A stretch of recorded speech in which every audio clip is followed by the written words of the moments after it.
Have you ever wondered how companies, researchers, or government make decisions about millions of people without asking every single person? The answer lies in one of the most fundamental concepts in statistics, the difference between population and a sample. If you understand these two concepts, the rest of statistics becomes much easier to learn. So let's begin. What is a population? Imagine you are conducting a study to understand the average salary of software engineer in your country. Who should be included in your study? The answer is every software engineer in the country. The complete group of individuals that you are interested in studying is called the population. So in statistics, population refers to the entire collection of people, objects, or observations that are relevant to your research questions.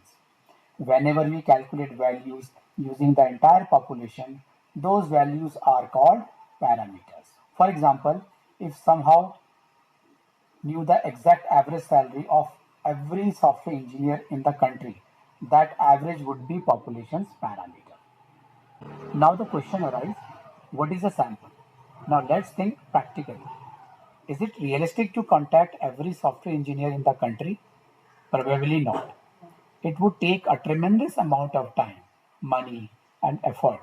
Instead, you might randomly select 2000 software engineers and collect data only from them. This smaller group is called a sample. A sample is simply a subset of the population. The number we calculate from a sample are known as statistics. And that's exactly why this subject is called statistics, because most of the time we are working with samples rather than entire population. So the question arises, why don't we study the entire population? This raises an important question. If studying the entire population gives us the most accurate answer, why don't we always do that? The reason is simple. In the real world, populations are often too large to study completely. Imagine trying to survey your customer of Amazon, every voter in a country, or every smartphone user in the world. The cost would be enormous. The process would take months or even years. And by the time you finish collecting the data, the information might already be outdated. That's why researchers rely on samples. A well chosen sample can provide insights that are very close to what we get from studying the entire population. So let's take an example. Let's say an university wants to understand how satisfied its students are with online learning. The university has 3,000 students or 30,000 students. Interviewing every student would be extremely difficult. Instead, researchers decide to survey 500 students, those 500 students from the sample. The complete group of 30,000 students is the population. The goal is to use the information from those 500 students to make conclusion about the all 30,000 students. But there are one important condition. The sample must be selected properly. Otherwise, the conclusion would be misleading. So the question arises, what makes a good sample? A good sample has two very important qualities. First, it should be random. Second, it should be representative. Let's understand both in detail. Randomness, a random sample means every individual in the population has an equal chance of being selected. No one is intentionally included or excluded.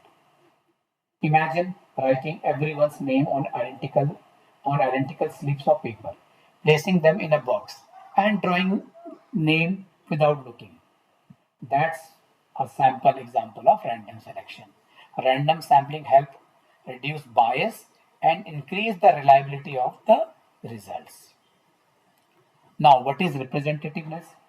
Now, let's talk about representativeness. A representative sample should accurately reflect the characteristics of the entire population. Suppose a university has a student from different years, department, gender, and backgrounds. If your sample contains only first year engineering student, it doesn't represent the whole university. Even if the sample is large, it still won't provide reliable conclusion because it ignores many important groups.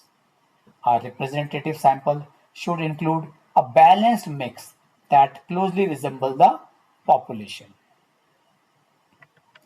An example of a poor sample. Let us consider this example. Imagine you want to know whether students enjoy online classes or not.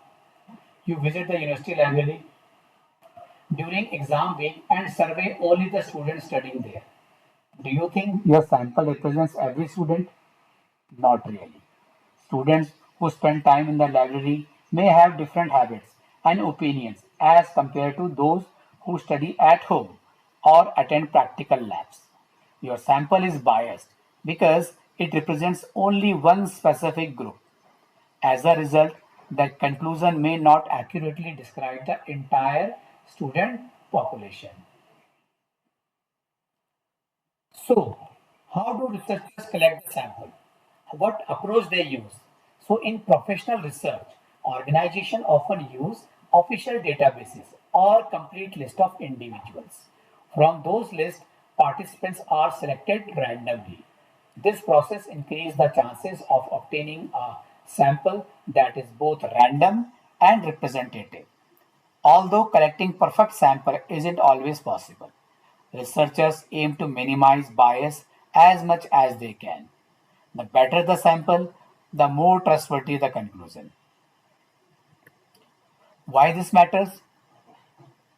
Almost every statistical method, every statistical method you will learn, whether it's a hypothesis testing, confidence interval, regression, or machine learning, depends on quality of data you collect.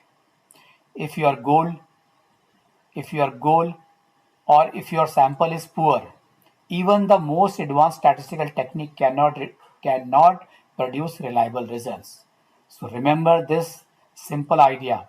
Good data leads to good decision, and good data begins with choosing the right sample. So quickly we will recap what we have covered so far. So we have learned about the population. So what is a population? A population is the complete group you are interested in studying. A sample is a smaller portion of that population.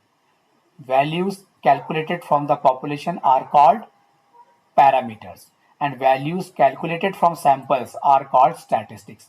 Please make a note difference between that. Values calculated from populations are called parameters, and values calculated from samples are called statistics. Researchers use sample because they study entire population is often impractical.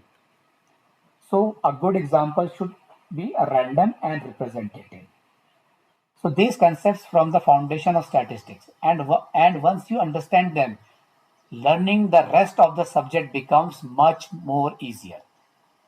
Thank you for watching this video. I will see you in the next lesson.